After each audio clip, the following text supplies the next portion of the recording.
प्रणाम मित्रों, आज फिर एक बार फिर हाजिर हुआ हूँ एक अपनी नई यूट्यूब वीडियो को लेकर। आज की वीडियो में कुछ इंटरेस्टिंग फैक्ट हैं जो स्पिरिचुअल फैक्ट्स पर भी आधारित हैं। उनके उनके कुछ अंश हैं और मोटिवेशनल भी हैं और प्रेरणादायी तो हैं ही हैं। और मैं हमेशा कोशिश करता हूँ कि आपके सामने ऐसे विषय वस्तु से लेके वीडियो जो होते हैं उनको प्रस्तुत करूं जिसमें आपका भी कुछ हित हो, आपको थोड़ा इंटरेस्टिंग लगे। और हर एक वीडियो में मेरी कोशिश रहती है कि इसमें कोई नयापन हो। आपने कई बार नोट करा होगा, कुछ ऐसे तथ्य होते हैं जिनको आपने सुना नहीं होगा, तो उनको आप अनर्गल प्रलाप मत समझिए, अर्थात व्यर्थ की बातें मत समझिए। मैं ही जानता हूं मैं कितना परिश्रम करता हूं और उसके उपरांत आपके समक्ष ये तथ्य प्रस्तुत करता हूं। दोस्तों, हर्ष का विषय कि मेरे इस चैनल के 1000 व्यूज हो गए हैं। बल्कि आपने कभी देखा होगा 1001 के देखा होगा किसी वीडियो के नीचे, तो एक एक अर्थ होता है। अगर किसी का यूट्यूब चैनल बना रखा होता है उसका मतलब होता है 1000। आपने देखा होगा किसी के एक ही वीडियो पे 300 400 आ जाते हैं अर्थात 3-4 लाख में पहुंच जाता है।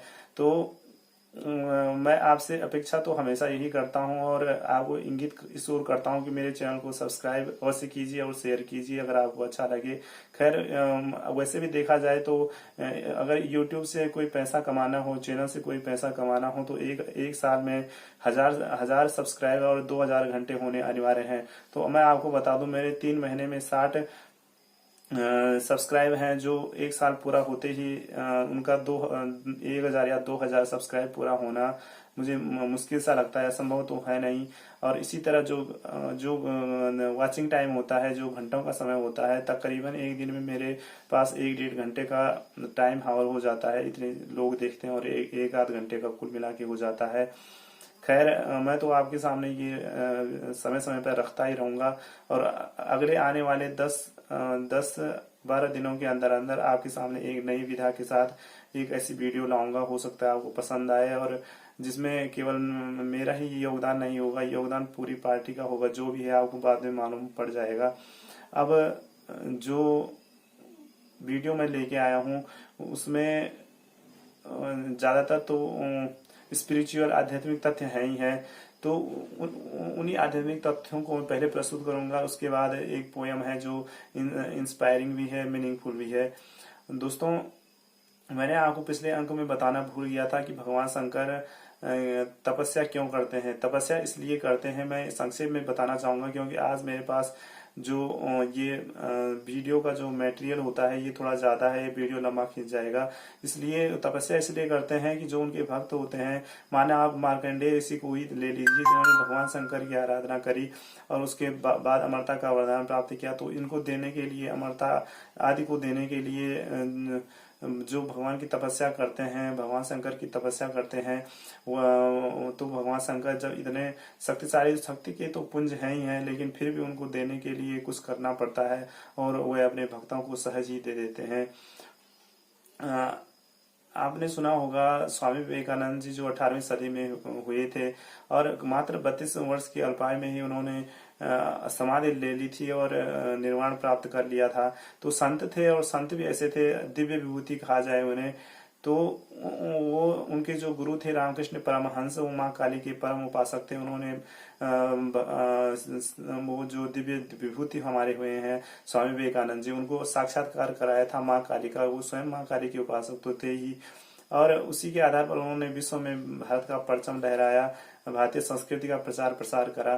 तो उनका, वो माँ काली के तो भक्त थे ही थे, लेकिन वह उस शून्य को भी उन्होंने कहा था कि शून्य भी जो है वो ब्रह्म है। शून्य अर्थात निराकार रूप में ले लीजिए, क्योंकि ये भगवान शंकर, भगवान विष्णु हो गए, ब्रह्मा जी वगैरह हो गए, ये ध्यान करते हैं तो उस अविनाशी परमेश्वर का करते हैं, उस निराकार परमेश्वर का करते हैं जिसकी आंखें नहीं है लेकिन वो सब कुछ जानते हैं और सब कुछ देख पाते हैं।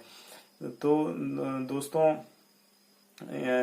मेरे कहने का मतलब था कि निराकार साकार है वो यही है, लेकिन हमेशा उनका कनेक्शन कहीं ना कहीं जुड़ा रहता है एक दूसरे के साथ। और आपको एक फैक्ट वैज्ञानिक रूप में सिद्ध करके मैं बताऊंगा। आप कहीं भी पढ़ लो, भगवान को कहा गया है कि वो अनंत कोटि ब्रह्मांड नायक है। अर्थात जितना हमारे इस ब्रह्मांड में जितने लोग होंगे, ऊपर के भू भुव स्व हर लोग जो भी होंगे, नीचे के अतल वितल सुतल तलातल, शायद इन्हीं और जो तारा मंडल होगा, नक्षत्र मंडल होगा, सूर्य चंद्रमा होंगे, एक ब्रह्मांड में आते हैं। और इस ब्रह्मांड को ले लीजिए आप, अनंत कोटि का है। कोटि का अर्थ करोड़ों होता है, कि अनंत जिसकी कोई सीमा नहीं होती है, इस पृथ्वी में मौजूद है। और आपने शास्त्रों में सुना होगा कि जो युग बीत जाते हैं, जैसे सतयुग, त्रेता युग, द्वापर युग, कलयुग, एक युग का एक चरण बीत गया, तो उसके बाद जैसे जैसे ये युग बदलते जाते हैं, उसके बाद कल्प आते हैं, मनवंतर आते हैं। तो पुराणों में आप देख लीजिएगा, आप ये समझिएगा मैं आपको ऐसे ही बता रहा हूँ, या बिना सिद्ध किए इन बातों को बता रहा हूँ। उसमें जैसे आज मैं जिस स्थिति में आपसे आपके सामने हूँ, माना मैं यूट्यूब चैनल में इस समय रिकॉर्डिंग कर रहा हूँ, तो हो सकता है कि आप मैंने पहले कभी करा हो, या भविष्य हम कर देंगे। और मैं साइंटिफिक बेस पे आपको इसलिए बताया क्योंकि टाइम मशीन का आविष्कार एक बार हो चुका था, लेकिन किसी कारणवश उन्होंने उसे नष्ट भी कर दिया था। और इन्हीं वीडियो में मैंने किसी वीडियो में उसका संकेत भी करा था, थोड़ा समझाने की कोशिश करी थी। तो आज फिर से समझाने की कोशिश करूंगा। जैसे पृथ्वी अपनी धुरी पर घूमती है, तो उसके फलस्वरूप दिन रात होते हैं, दिन रात होते हैं। तो पृथ्वी जब एक चक्कर मार देती है तो दिन रात होते हैं। लेकिन इसी ब्रह्मांड में पृथ्वी अपने विपरीत दिशा में घूमती है, रिवर्स घूमती है। और रिवर्स घूमने के बाद जो हमारा भूतकाल होगा, हम उसमें चले जाते हैं। तो कहने का ऐसा बातों बातों में आप उलझ जाएंगे। मेरा कहने का मतलब सीधा साधा है कि जो जिस परिवेश में, जिस वातावरण में, जिस अनुभूति में, जिस सुख दुखों की जिस कड़ी में हम आज जी रहे हैं, हो सकता है हमने भूतकाल में भी यही हमारे सामने घटित हुआ हो, या भविष्य काल में हमारे साथ होगा। नंबर 2 मित्रों, आपको कभी भी अपना हौसला नहीं हारना चाहिए। मैंने आपको एक वीडियो में बताया था कि ज्योतिष का प्रभाव है 23-24 साल तक रहता है। और 23-24 साल तक जिसे पिछले जन्म के पुण्य कर्म होंगे तो उसकी जो नक्षत्र चाल होगी, ग्रहों की स्थिति होगी, वो उसके अनुकूल होगी, तो वो दुख नहीं झेल पाएगा। लेकिन अगर पूर्व जन्म के कर्म थोड़ा नीच प्रवृत्ति के हों, तो वो उस पे ग्रहों नक्षत्रों का प्रभाव अवश्य पड़ेगा, और वो दुख पा सकता है। हो सकता है कि दुख वो इस श्रेणी तक भी पा दे कि वो अपने शरीर को मिटाने, आत्महत्या तक का प्रयास भी कर ले, तो हम आत्महत्या कर ले।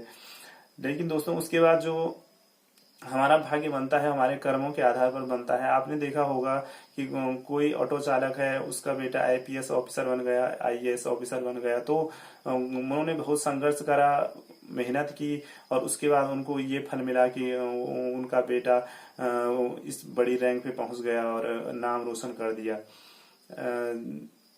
तो दोस्तों, मैं आपको एक नया फैक्ट और बताने जा रहा हूँ कि ठीक है, आपने अपने कर्म फल द्वारा जो भी अर्जित किया है वो किया है, और अच्छा कर्म करेंगे तो अच्छा ही मिलेगा। लेकिन जो विधाता है, यदि आपका प्रभु ईश्वर में ध्यान है और उन पे पूर्ण विश्वास है, तो अगर आपके माथे पे लिखा होगा मर जाना इतने साल में, तो मर के सामने उपसर्ग जोड़ देंगे और आप अमर हो जाओगे। अमर कहने का मतलब आप चिरंजीवी हो जाओगे।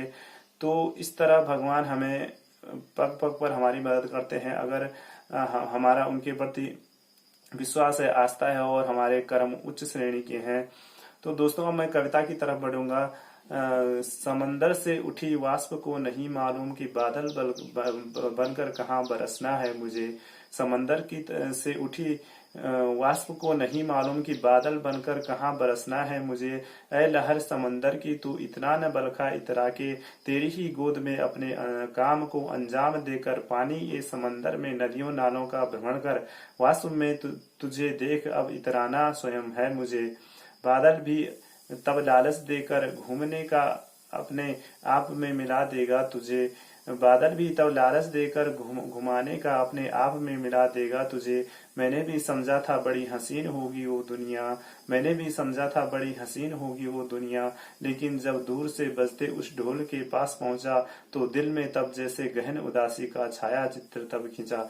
लेकिन जब दूर से बजते उस ढोल के पास पहुंचा, तो दिल में तब जैसे गहन उदासी का छाया चित्र तब खिंचा। पता अब लगा कि जिसे मैं समझता था एक मजा, वो बन गया जैसे एक सजा, वो बन गया जैसे एक सजा। ख्याली पुलाव बनकर अभिभूत हो जैसा ग्राह्य करता रहता था मैं जिसे।